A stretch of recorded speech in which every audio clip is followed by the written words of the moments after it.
here's another big thing. They don't. I already told you the Jehovah's Witnesses do not believe. They do not believe that that hell is real. They think it's just a grave. And I've already talked about this, but I'll just go ahead and I'll talk about it again because this really is a big one.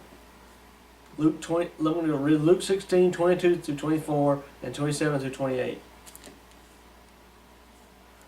And it came to pass that the beggar died and was carried by the angels into Abraham's bosom. The rich man also died and was buried.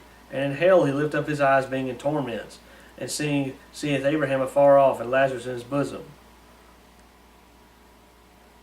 And he cried and said, Father Abraham, have mercy on me, and send Lazarus, that he may dip the tip of his finger in water and cool my tongue, for I am tormented in this flame. Skip to verse 27 through 28. Then he said, I pray thee, therefore, Father, that thou wouldest send him to my father's house, send Lazarus. For I have 5 brethren, that they may testify to them, that he may testify to them, that they may also, that lest they also come into this place of torment. By the way, if you look at that, it shows that he carries on a conversation with Abraham to the rest of this chapter from there on, and you don't see him being burned up, incinerated immediately or at all. You don't see him being incinerated at all. But again, people think it's just a big parable.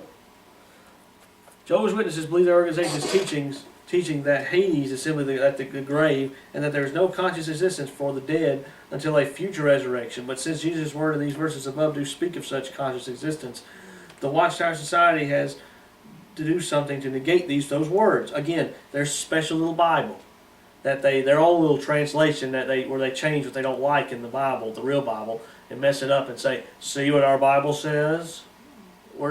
See, our Bible agrees with what the truth is. Yeah, because you twist it around and say what you want it to say. So they point out that the account is a parable or illustration to apply a purely symbolic meaning to everything in the story. Now, by the way, I'd like to ask y'all something about that before I say anything.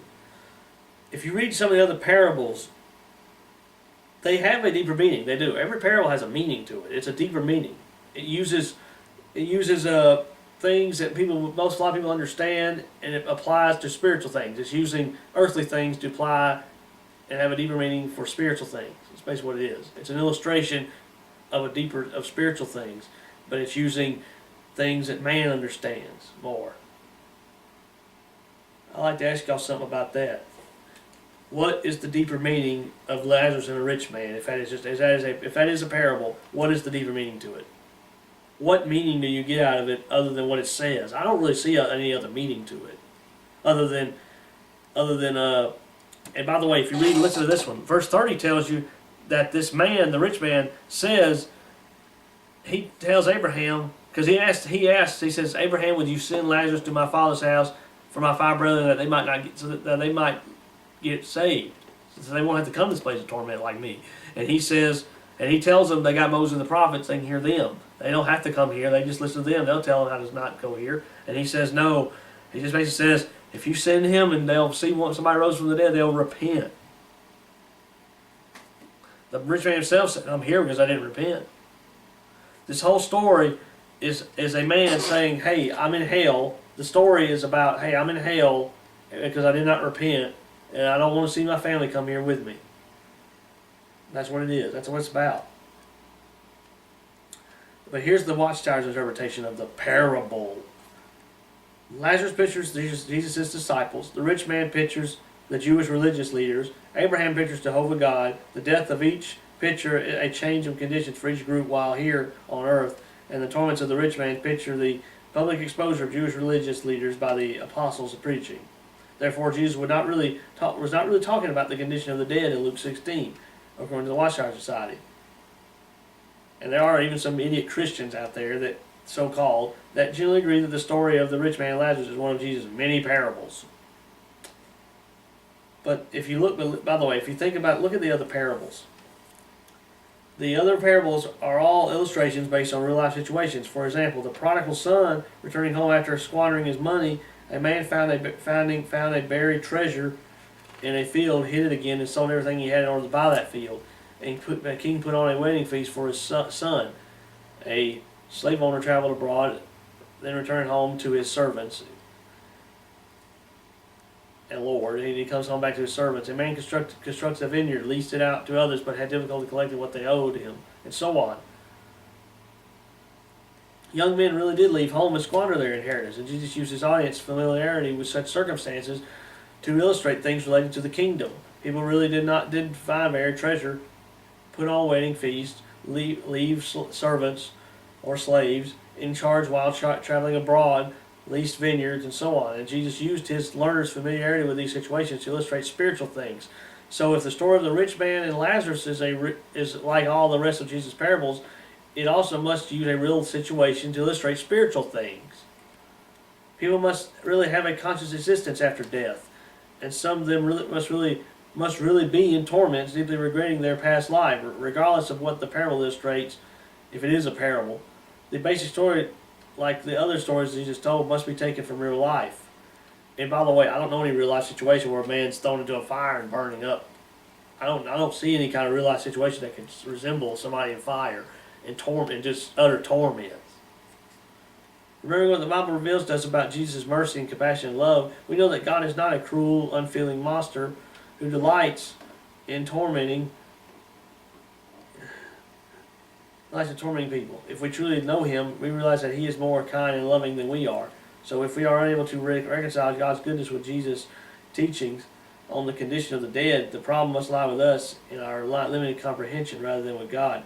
Abraham faces a similar problem when he learned that God was about to rain fire and brimstone on Sodom and Gomorrah. He asked God, even asking, "Shall not the judge of all the earth do right?" Therefore, a person who is upset by Jesus' teaching should follow Abraham's example by taking the matter to God in prayer and asking for help and to trust in him fully, even in matters that are beyond human understanding.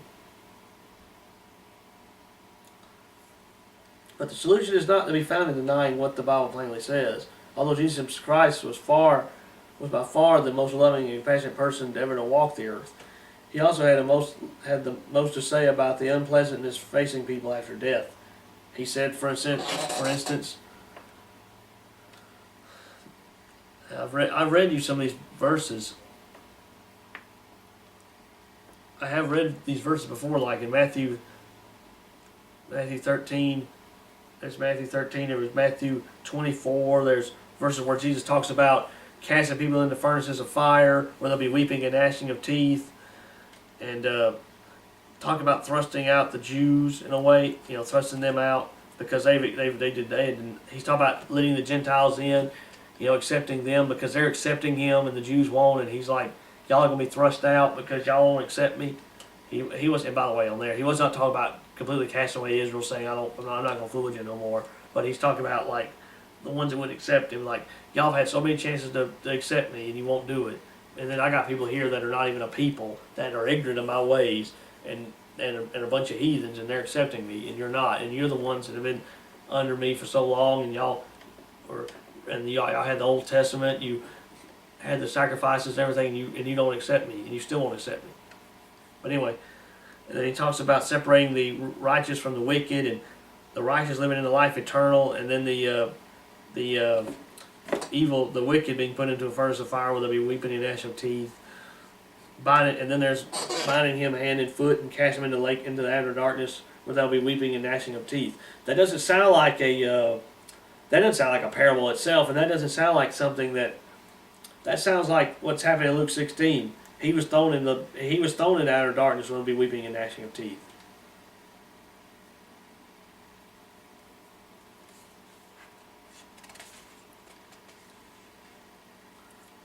There's many verses that talk about it. Jesus himself tells us not to fear man, but to fear him that can, after he's killed the body, he can destroy both body and soul in hell.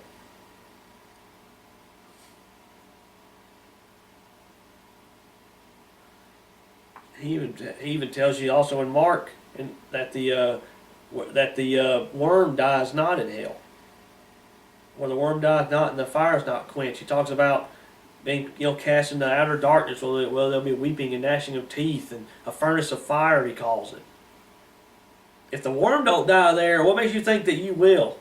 I mean, what would be the point? Let me ask you something. What would be the point of hell even being around long Because it talks about hell constantly being enlarging itself. And by the way, you all know how long hell's even been around? Hell's been around. It was prepared originally for the devil and his angels. So it's been around since the rebellion, the war in heaven, since the devil rebelled and his little angels, his 1/3 of his angels joined him and helped him. The hell's been around since that time, and that's been who knows how long ago. The Earth's at least 6,000 years old right now. So it's been around that long. The Sodomites from Sodom and Gomorrah, they went to hell when they died. Esau went to hell. Cain went to hell, and they're old. That's way back. And they went to hell, and they're still there. But let me ask you something. If everybody that's thrown in there is all incinerated, what's the point of keeping hell around? The Bible talks about hell constantly enlarging itself because of, the context is because of drunkenness, but it talks about hell enlarging itself. Well, I want to ask you, how come there is a reason, well, how come hell still exists? Once God throws everybody in there, what's the point? Why don't you just destroy hell then? You know, I don't need hell no more. Everybody that was lost, they've all been incinerated. Let's go ahead and destroy hell now. What's the point of keeping hell around if they're all incinerated?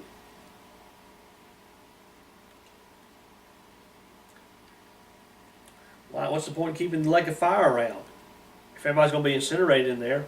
If God can keep a worm alive in hell and it can be walking, and it can crawl around through hell and it doesn't kill it, then what makes you think what makes you think a human can't be? If you remember Moses in the burning bush, the bush was on fire but wasn't consumed. You think God could easily make it where a human would. I know, but some people just don't want to admit that. Like, oh, God would never do that to a person. He warns you that He's going to do it. He says He's going to do it. You think it's bad? He's already said He's going to throw you in hell, and He calls it, and it's called everlasting punishment, everlasting destruction.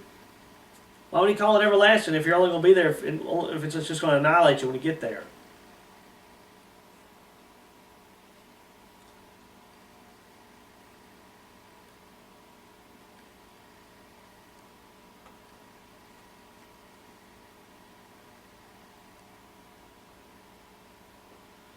Again, another thing about this so-called parable is this.